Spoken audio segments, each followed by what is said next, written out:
Fala pessoal, sejam mais uma vez bem-vindos ao canal Cultura Reformada. Então, hoje eu vou fazer mais um vídeo comentando os comentários. Na verdade, eu vou comentar apenas um comentário aqui que eu achei muito pertinente.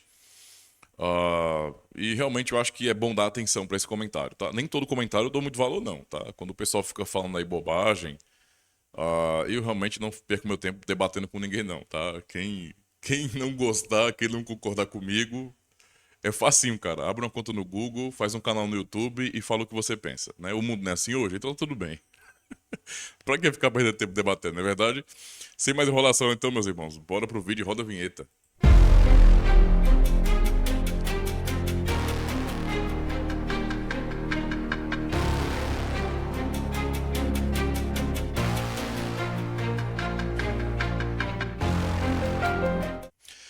Bem, vamos lá, né? Vamos para mais um comentário aqui. Pra quem tá chegando agora, aproveita e se inscreve no canal, viu? Marca o sininho, dá o joinha, comenta. Tudo isso é muito importante, meus irmãos. Muito importante mesmo. Ah, o Fernando Henrique, né? Ele comentou num vídeo aqui que eu falei sobre disciplina por causa de doutrina. E aí eu botei a hora da reflexão polêmica, não é? Por que eu coloquei isso? Porque antes de qualquer outra coisa, irmão Fernando Henrique, como eu já tinha dito no vídeo, não é? E eu vou ressaltar isso, tá?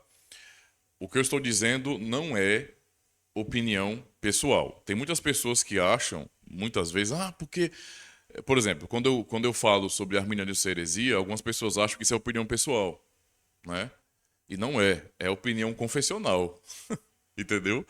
Eu falo isso sendo coerente com aquilo que é a própria história das igrejas reformadas e como historicamente foi tratada a questão do arminianismo, tá? Da remonstrância, né? Então, isso é histórico. Não adianta alguém querer negar e achar que é opinião pessoal minha.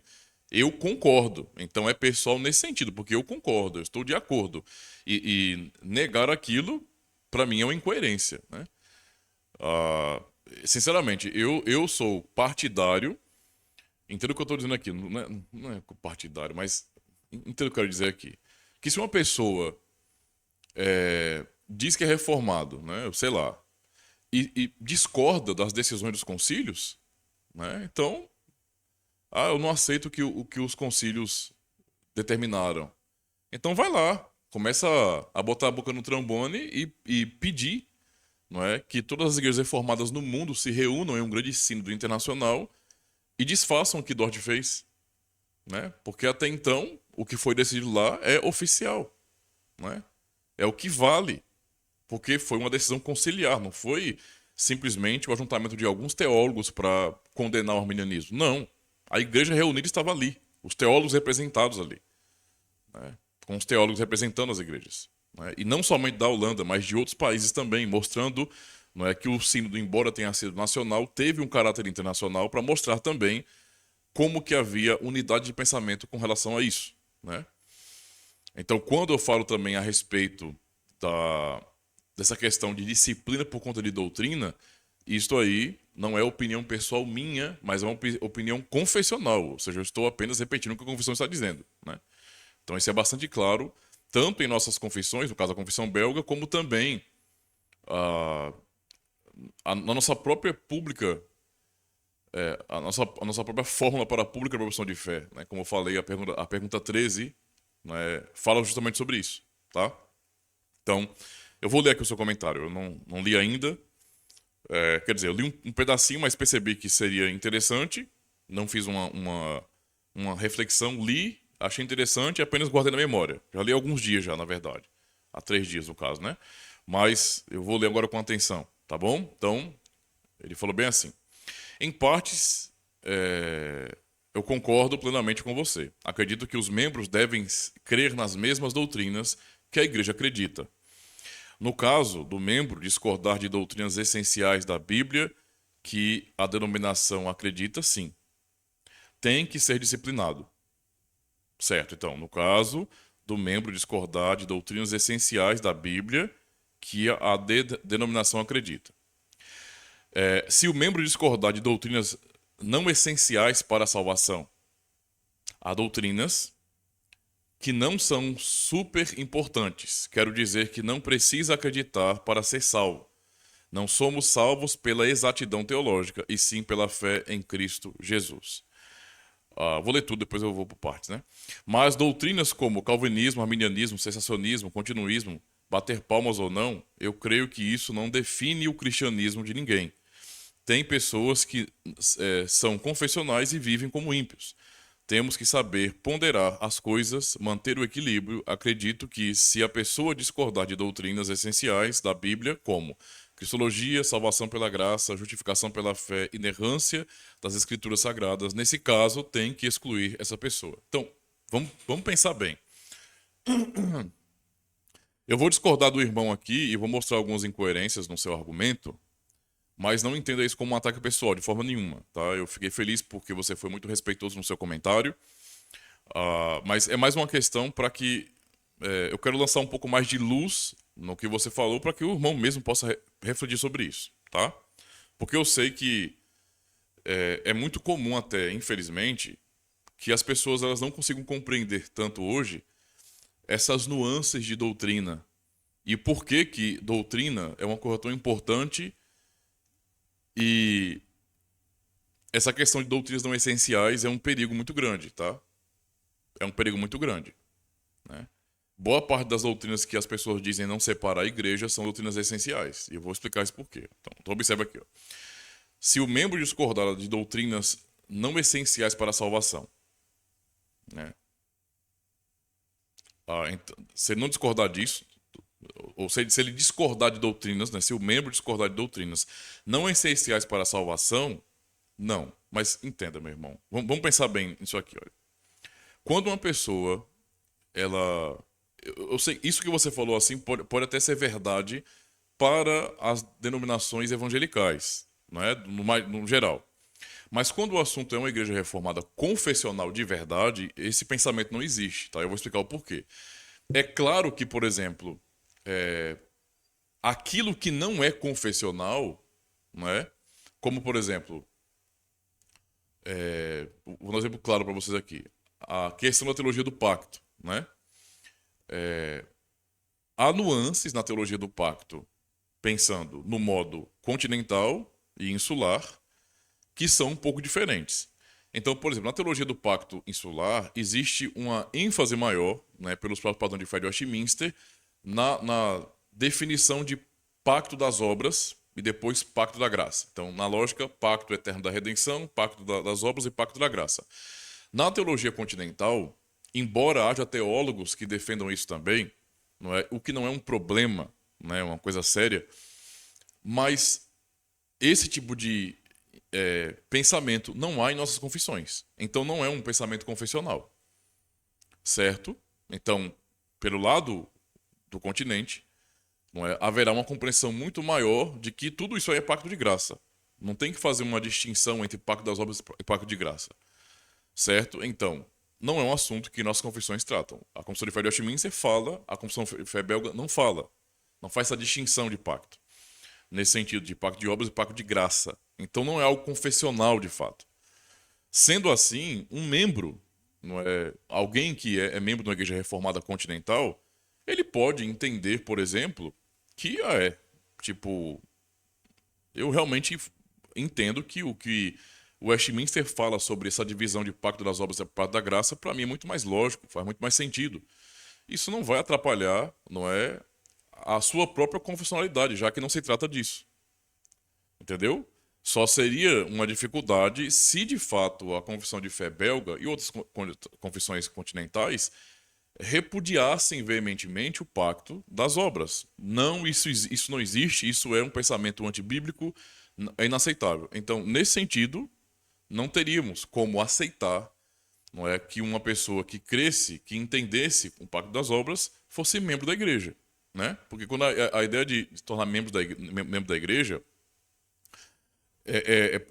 a compreensão de que você passa por uma catequese para que você estude toda a doutrina da igreja. Então você diga, eu realmente eu creio assim. Não quer dizer que a pessoa não tenha dúvida, tá? Uma coisa é você ter dúvidas. E isso todo mundo tem, até pastores, tá? Dúvidas, não é? As confissões, muitas vezes, elas podem não ser tão claras. e não satisfazer tanto. Você até entende, mas acha que talvez o texto ele é muito resumido, ou não explica com outras palavras. Isso pode acontecer, isso é natural.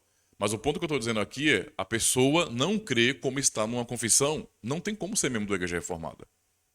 Tá? A nossa unidade de fé está baseada naquilo, né? A escritura é a regra de fé máxima da igreja, mas a maneira como nós interpretamos a escritura também tem que estar unida para que sejamos então de um mesmo corpo, não é? Denominacional, pelo menos, nesse sentido, tá? De uma mesma congregação, certo? Então, as dúvidas vão existir, é por isso que sempre haverá estudo, não é? Ah, nós vamos ter a liberdade de avaliar outras fontes, nenhum problema com isso. O problema é quando a pessoa realmente pensa, olha, eu realmente não aceito que não haja, eu não aceito a confessionalidade reformada, não é, que nega o pacto das obras, ou então que não ensina o pacto das obras. Para mim é algo que deve ser repudiado. Eu realmente não creio assim e não aceito, não é? Se houvesse em nossa confissão algo determinante sobre isso, então seria o impeditivo. Mas não é o caso, tá? Então é um ponto realmente que para nós torna secundário por conta disso. Agora, o que é defendido dentro das nossas confissões não é secundário. Lembre-se que, por exemplo, Guido Debré morreu por aquela confissão ali. Entendeu? A confissão belga, ela teve um preço de sangue também. Ou seja, aquele homem, aquele pastor reformado, não é, ele realmente, né, ele preferiu a morte do que negar o que estava ali. Né? E nós temos a mesma compreensão. E esse é um pensamento reformado mesmo. Né? O que está em nossas confissões, de fato, deve ser honrado como uma explicação fiel da palavra de Deus. E, portanto, para nós não é nada secundário. Tudo o que está nas confissões não é secundário. O que está fora das confissões pode ser secundário. Mas o que está lá, não. Né? Porque é a nossa expressão de fé. Entende? Então é bom ressaltar isso aí. Ah, o que eu estou dizendo isso aí? Porque, por exemplo, para muitos cristãos, por exemplo, a questão do batismo é uma questão secundária. Você falou aqui, ó, no caso do membro discordar de doutrinas essenciais da Bíblia, que a denominação. Aqui diz assim, mas se o membro discordar de doutrinas não essenciais para a salvação, não. Então, por exemplo, a maior parte dos cristãos, inclusive pensando nos cristãos batistas mais conscientes, particulares, né, que se chamam de reformados hoje, eles discordam, né, da teologia pactual reformada e suas consequências, como por exemplo o batismo infantil. Tanto é assim que estabeleceram uma outra confissão de fé que nega essa doutrina e que rompe com esse pensamento reformado. E muitos deles não entendem isso como sendo algo essencial, né? Ou seja, é algo secundário. Inclusive, eu lembro uma vez, né, que estava tendo uma live, era época de reforma, não lembro bem o ano, e um líder aí de uma igreja batista estava falando sobre isso. Alguém perguntou e ele disse: não, essa questão do batismo é questão secundária. E então eu fui e respondi, né? Inclusive, o meu comentário foi apagado. Eu fui e respondi: olha. Bem, se batismo, ele era batista, se batismo é uma questão secundária, então abandone o seu conceito de queda do batismo apenas e venha para a igreja reformada. Já que é uma coisa secundária, então você não tem que lutar por isso, né? Para mim não é secundário. Eu sou um reformado confessional, então isso é um ponto de divisão. Então eu vou lutar por isso, não vou negar, de jeito nenhum. Tá bom? Então, a pessoa vai sair de lá para vir para a igreja reformada? Não, porque o batismo é uma coisa secundária. Né? Senão não haveria nem separação dessas igrejas. Mas, só para o irmão entender, tá? Estou tentando ser claro com relação a isso, certo? Mas vamos continuar aqui. Então, é bom entender que as doutrinas que estão nas confissões, nenhuma delas ali, nenhuma doutrina é secundária, nenhuma, tá? É por isso que são documentos oficiais nossos. Lá não tem coisas genéricas. Tudo que está ali para nós realmente é essencial. Certo? Essencial. Está ligado à obra da salvação, no que diz respeito à sua compreensão e desenvolvimento. É isso. Inclusive, por exemplo, nós não separamos, enquanto reformados, não é? Nenhuma doutrina que está nas confissões da doutrina da aliança. Tá? Então é bom ressaltar isso aí também. Então ele continua bem assim, olha.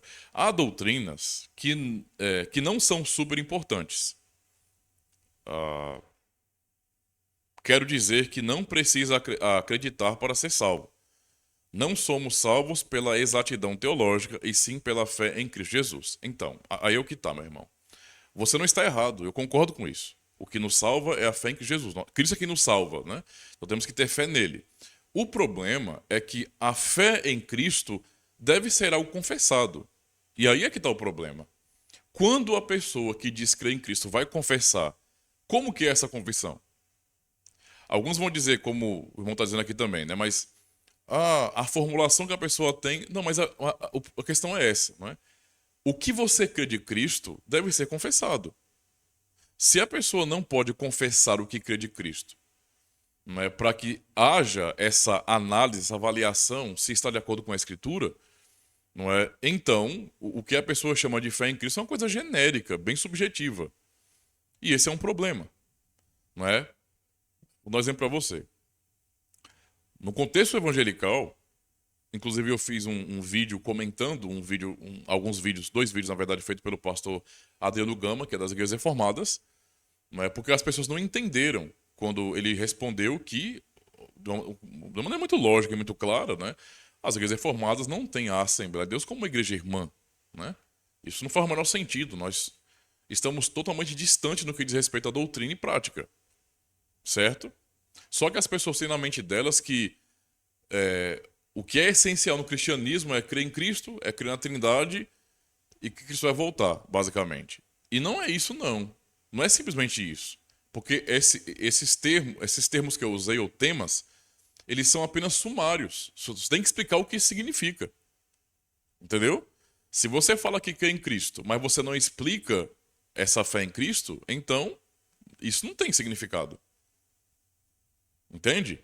Porque senão, se não for desse jeito, as pessoas vão simplesmente dizer que crê em Cristo. Então, se você perguntar para qualquer um, até pessoas que não frequentam igrejas, elas vão dizer que creem em Jesus Cristo.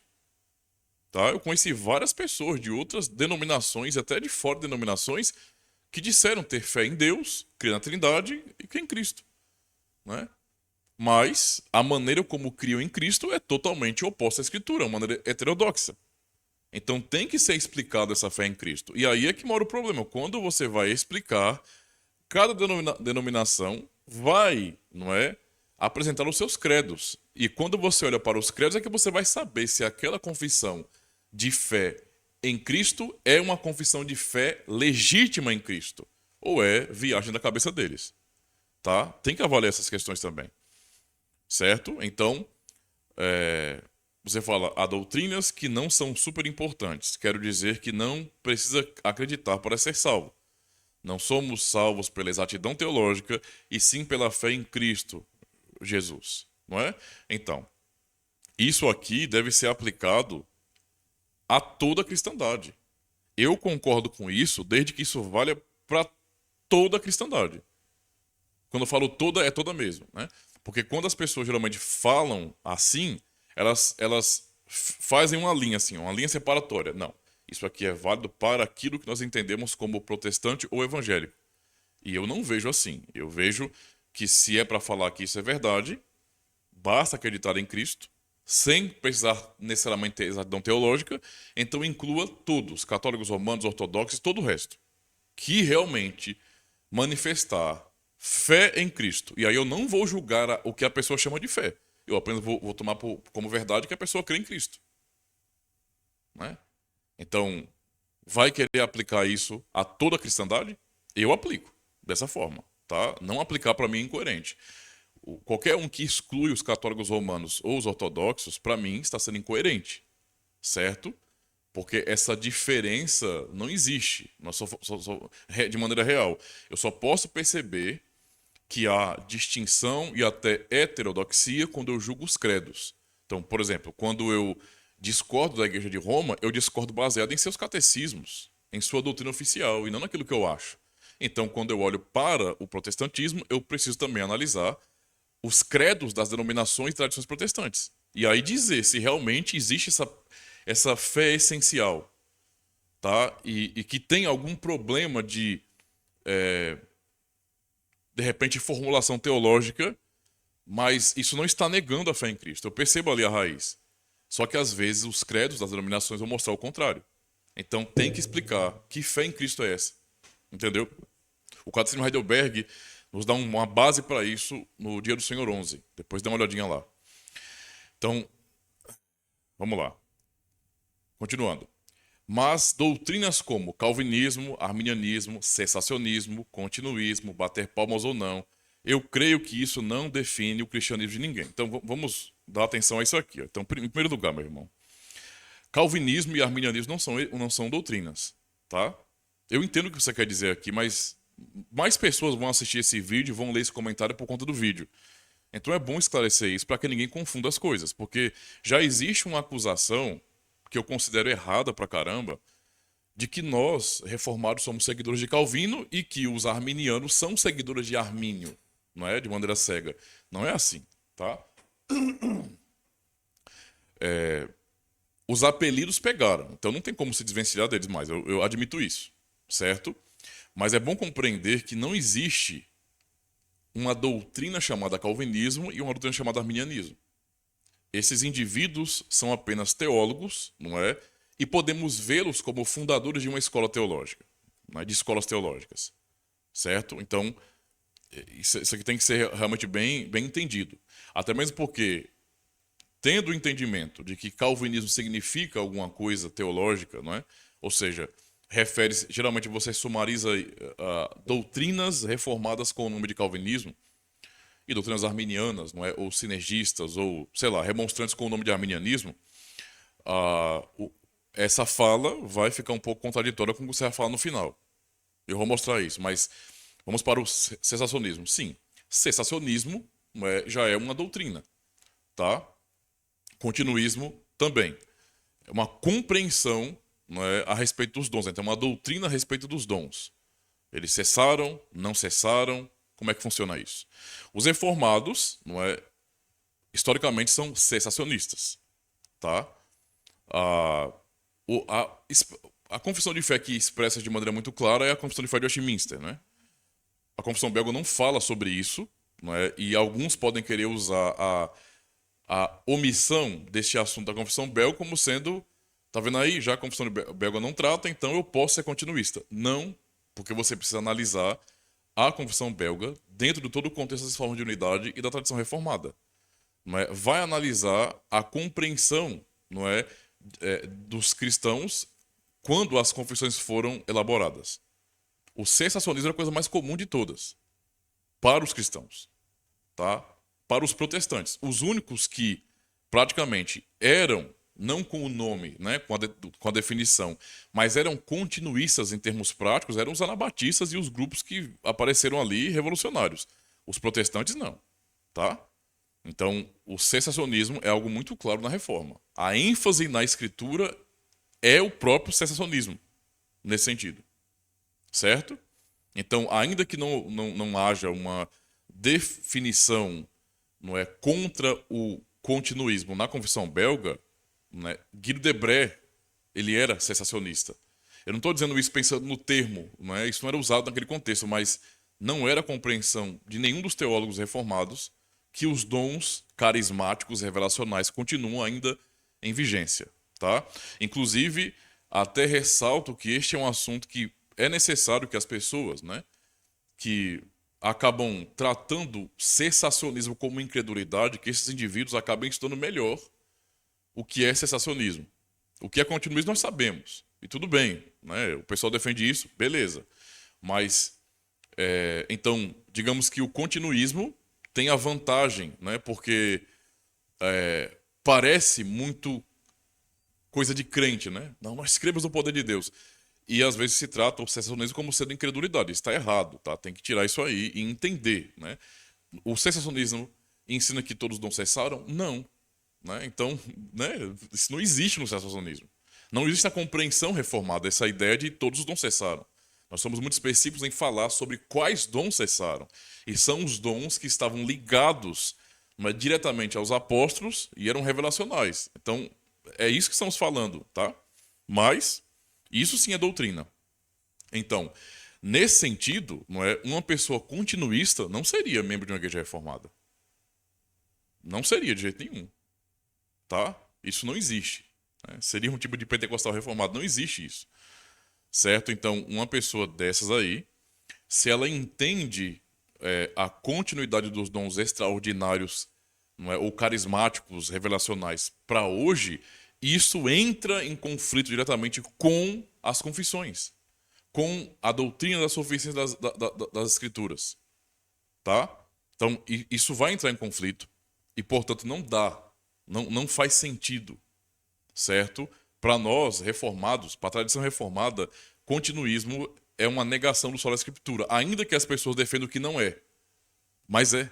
Não tem como negar isso, historicamente falando, porque essa é a maneira como nós reformados pensamos. Então, uma pessoa que vai ser membro da igreja reformada, se ela for continuista, né? Eu nunca ensino a quem vem de fora, e olha que eu sou um pastor ex-pentecostal. Eu sei do que eu estou falando. E lidou com pessoas que vieram do pentecostalismo. Até hoje. Tá? E eu não ensino essas pessoas a serem incrédulas de jeito nenhum. Senão a gente não ensinaria as pessoas a orar, a buscar a Deus. Não. Mas eu realmente dou ênfase à Escritura dizendo, veja, é assim que Deus nos fala. É assim que Deus nos fala. É assim que o Senhor nos ensina. Tá? Então, não tem esse negócio de profeta hoje, visão, revelação. Esquece. Esquece. Mesmo quando acontecem coisas, por exemplo, que são estranhas, eu não nego que coisas estranhas possam acontecer e aconteçam, ou que as pessoas pelo menos digam que viu alguma coisa, que ouviram alguma coisa. Eu não estou dizendo que todo indivíduo que diz está mentindo, certo? Mas o Senhor nos deu a sua palavra para nos guiar. Então, é assim que o reformado pensa. Se uma pessoa vem para a igreja reformada, ela não vai ser continuista. Inclusive, se ela quiser ser membro da igreja reformada, ela já vem, não é? Disposta a aprender um modo novo de vida, inclusive de compreensão da sua própria relação com Deus. Então isso vai sair, né? E isso não vai ser uma coisa forçada, né? Você não vai ver um combate contra um tipo de pressão contra membro de igreja nenhum, porque até ser membro de uma igreja, essas questões foram resolvidas, entende? Eu nunca tive problema depois, né? Que a pessoa, depois de muito tempo como membro da igreja, pastor, eu não sei não, eu acho que eu tô voltando àquela mentalidade de continuismo. Eu nunca passei por isso, tá? Por quê? Porque até a pessoa tornar membro, ela pôde lidar com todos os assuntos e ter suas respostas, né, que foram satisfatórias. Ao mesmo tempo, numa catequese, não é, e nos estudos, e a vida inteira como membro de uma igreja reformada, até o fim, a pessoa nunca vai ter todas as suas perguntas respondidas, né? Eu, como pastor, não tenho e nem terei aqui neste mundo, então as dúvidas podem acontecer, alguma coisa meio estranha no sentido de que, eu entendo e creio, né? Mas eu entendo de maneira muito básica. Eu não tenho como me aprofundar além disso. Entende? Isso pode acontecer. Pensa no doutrina da Trindade, por exemplo, né? Então, bater palmas ou não, isso não é doutrina, né? Isso é mais cultura, uma cultura mais pop aí de denominações. Eu creio que isso não define cristianismo de ninguém. Tá, então, de fato, né, isso aqui não define cristianismo de ninguém quando você pensa na bater palmas ou não. Isso é uma questão de cultura, né, popular de denominação aí, né? Essas denominações. Mas cessacionismo e continuismo define o cristianismo, sim. São dois tipos de cristianismo diferentes. São cristianismos? São, mas são diferentes. Tá? Assim como o meu cristianismo não é igual ao do católico romano, o meu cristianismo também não é igual ao do pentecostal, ou do neopentecostal, ou de qualquer carismático. São cristianismos diferentes. Né? Existe uma compreensão da ação de Deus no mundo de maneira diferente. Tá? Então são coisas bem diferentes, certo? E que se excluem, para ficar claro. Tem pessoas que são confessionais e vivem como ímpios. Sim, isso aqui, né? O que isso quer dizer? Né? O que isso quer dizer na prática? Né? Quer dizer que se tem pessoas que são continuistas, não confessionais, evangelicais, mas vivem de maneira piedosa e isso vale do seu cristianismo, as coisas não são tão simples assim, preto no branco. Né? Não é simples desse jeito. Tá? Então, as pessoas que, veja, se as boas obras de alguém, se a conduta de alguém, ela é verdadeiramente boa e glorifica a Deus, isso tem que vir de ortodoxia, tá? Ortodoxia gera verdadeira ortopraxia. Agora, se a praxe, né, a prática da pessoa não vem de ortodoxia, essa prática ela não tem motivação correta. Não tem a motivação real. E não é obediência de fato. Né? Então, não confunda moralidade, patamares de moralidade, de maturidade moral, não é, com vida cristã genuína. Tá? De fato, no meio do povo de Deus há pessoas que são muito imaturas, espiritualmente, moralmente, e você às vezes vê pessoas que não são daquele meio, mas que parecem ter amadurecido muito mais de maneira moral, né? Ética. Tem gente que pode achar que isso é uma ação especial de Deus, e não é. Não é? Então, isso não significa muito, né? Mas saiba também que se uma pessoa é membro de uma igreja reformada, ou seja, confessional, uma igreja reformada de verdade, ainda que esses indivíduos estejam de maneira tão clara, né, se afastando do bom convívio do povo de Deus, ou vivendo de um modo contrário à palavra de Deus, eles vão ser exortados, eles vão ser disciplinados, afastados da ceia. E se não mudarem, vai chegar o momento que eles vão ser excluídos, tá? Então, temos que saber ponderar as coisas. Eu concordo, meu irmão. Por isso que eu só estou trazendo clareza, não é? Lendo o seu comentário muito pertinente, senão não daria valor, tá? Então já entenda isso. Temos que saber ponderar as coisas, manter o equilíbrio. Acredito que se a pessoa discordar de doutrinas essenciais da Bíblia, como cristologia, salvação pela graça, justificação pela fé, inerrância das escrituras sagradas, nesse caso tem que ser excluído. Então, usando os termos calvinismo e arminianismo que o irmão colocou aqui, esses termos então não são doutrinas, é claro, são termos que sumarizam, não é, uma escola teológica, basicamente isso. Só que mais do que isso, né? Porque enquanto arminianismo é apenas um termo que sumariza uma escola teológica, calvinismo não é um termo que sumariza apenas uma escola teológica. Calvinismo é algo completo, porque não refere-se apenas a uma teologia, mas à própria vida e prática da igreja. Né? Então, né, é uma coisa completa, uma cosmovisão completa. Entende? Sendo assim, para que o irmão entenda, os próprios termos, naquilo que eles significam e resumem ou sumarizam, eles são totalmente opostos nessa compreensão de doutrinas essenciais que você citou aí. Cristologia. Sim, a cristologia reformada é absolutamente diferente da cristologia arminiana. Não dá para uma pessoa ser arminiano, por exemplo,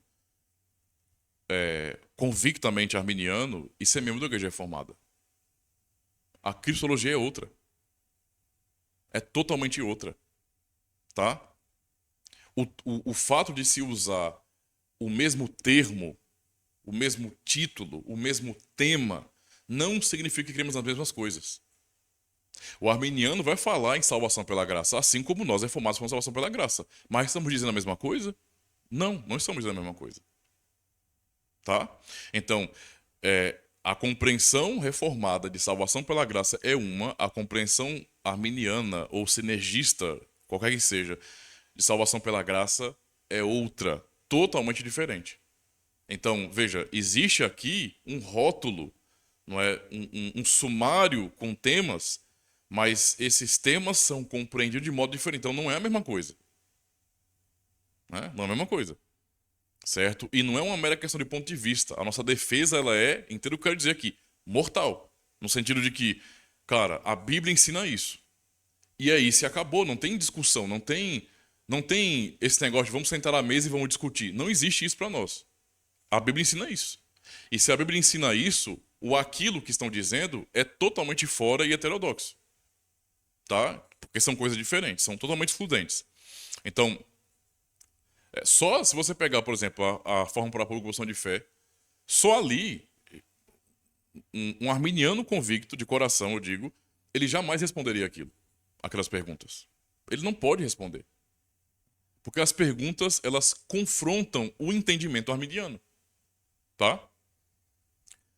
A única forma de alguém, né, se tornar membro de uma igreja reformada é se a pessoa for um bom ator e mentir do começo ao fim, cara. Aí eu sei que pode acontecer. E não tô dizendo que não aconteça não, tá? Os homens podem ser enganados, né? Eu, como pastor da igreja, ou um presbítero que leva a pessoa na catequese e depois até a proporção de fé, nós podemos ser enganados pelas pessoas, tá? Isso pode acontecer com certeza. Mas é o que eu estou dizendo, né? A pessoa vai ter que mentir, porque o que está ali é muito, muito específico, né? E realmente confronta o pensamento que seja minimamente sinergista. Justificação pela fé. Pois é, meu irmão. Qualquer arminiano ou evangélico, no sentido geral, vai falar sobre justificação pela fé. Mas eu pergunto, o irmão... Eu vou só fazer uma pergunta. O irmão tem certeza que justificação pela fé para os evangélicos de hoje, para os remonstrantes e para o próprio Armínio é a mesma coisa do que Lutero defendeu, ou que Calvino defendeu, ou que as igrejas reformadas defenderam na história? Deixa eu me adiantar na resposta. Não. É só estudar. Não é? As obras de Armínio, estudar a remonstrância e fazer uma comparação entre o que ele pensou a respeito da justificação pela fé, tá? O que Lutero pensou e o que Calvino pensou e o que os teólogos reformados ensinaram a respeito do assunto. Certo? Então, veja, o termo é usado igual, justificação pela fé. Agora vamos entrar no tema, vamos abrir a porta do tema e entrar, para ver o que é que tem dentro. Vamos abrir essa tampa do frasco e verificar o que tem dentro. Vamos tirar a tampa do pote de sorvete e verificar se tem sorvete mesmo, se colocaram feijão e colocaram no freezer ali, né? E quando você vai abrir a tampa, vai perceber que, eita, é pote de sorvete, mas tem feijão aqui dentro, né? Ou seja, a compreensão da justiça pela fé, no contexto armeniano, não é injustiça de Cristo imputada. Não é. E outra, né? Além disso, é a fé pela fé nesse sentido, né? Você é justificado por meio da fé. A fé te justifica. Isso nunca foi o pensamento da Reforma Protestante. Tá? A fé, no pensamento da Reforma, é uma mão vazia. Cristo é aquele que justifica. Ok? E a fé, nesse sentido, é um dom da graça de Deus. A fé depende totalmente da graça. Não é assim que se pensa no arminianismo. Então, veja, o rótulo é o mesmo. Mas quando você tira a tampa, você vê que o conteúdo é outro. Tem outro significado, tem outro entendimento. Um dia eu faço um vídeo sobre isso, tá? Porque, por exemplo, parece que é muito comum que pessoas de tradições diferentes, inclusive pensando em calvinismo e arminianismo, né? Afirmem os solos da reforma. Cara, pra mim, isso é a coisa mais contraditória do mundo. É igual a uma pessoa ser cristã e comunista. Ou cristã e feminista, por exemplo. Ou a pessoa não entende o que é cristianismo, ou não entende o que é feminismo ou comunismo, marxismo. Não tem como a pessoa entender corretamente as duas vertentes, né, religiosas, porque o que for de marxismo para mim é religião do mesmo jeito. Não tem como entender as duas coisas, não é, e achar que é possível fazer um mix de tudo isso. E tá tudo bem. Não, não tá. São excludentes. Certo? São totalmente excludentes. Tá? Então, a pessoa fala hoje, não, nós também comemoramos a reforma porque nós também acreditamos nos cinco solas. Vamos conversar então sobre esses solas. O que significa sola escritura? O que significa, por exemplo, solos Christus? O que significa sola fide, sola gracia? Entende? Sola Deo glória. Tem que se desenvolver o pensamento, ou pelo menos explicar o que cada título, tema deste grande sumário significa. Porque senão fica uma coisa muito genérica, as pessoas creem de modo diferente, mas têm todos uma estrutura externa parecida, com os mesmos termos. Né? E não é a mesma coisa. Então, isso é um ponto importante, tá? Então, inerrância das escrituras, certo. Nesse caso, se a pessoa negar isso, tem que ser excluída. Então, é por isso que não existem arminianos, né, de coração, confessos, e igrejas reformadas como membros. Podem visitar à vontade. Mas se crê conforme essa orientação sinergista diferente da reformada, nunca será membro da igreja reformada. Eu estou falando isso de maneira bem tranquila. Às vezes eu respondi isso de uma maneira um pouco mais dura. Infelizmente, como estamos numa geração casquinha de ovo, fresca mais do que tudo, se você falar firme, pronto. Já é uma pessoa grossa, uma pessoa do ódio, uma pessoa que não tem amor no coração. Olha, sinceramente, né? Eu não tô nem aí pra isso. Eu tô explicando pro irmão de maneira educada, porque o irmão também foi muito educado aqui. Não veio com 4 pedras, não vai levar 4 pedras também. Não é? E eu espero ter sido claro com relação a isso, tá? Então, só pense nisso aí, mano. Os demais irmãos também estão assistindo, né? Entendam bem, né? Porque não compreender bem essas coisas, não compreender que, por exemplo, temas, não é? Títulos, sumários, devem ser explicados, ok? Para que se haja, então, de maneira livre e consciente, uma expressão de fé. Se não houver isso, então o que é dito não significa absolutamente nada. Qualquer um pode dizer que crê em Cristo. Mas e aí? O que significa? Tá? Então isso é importante compreender.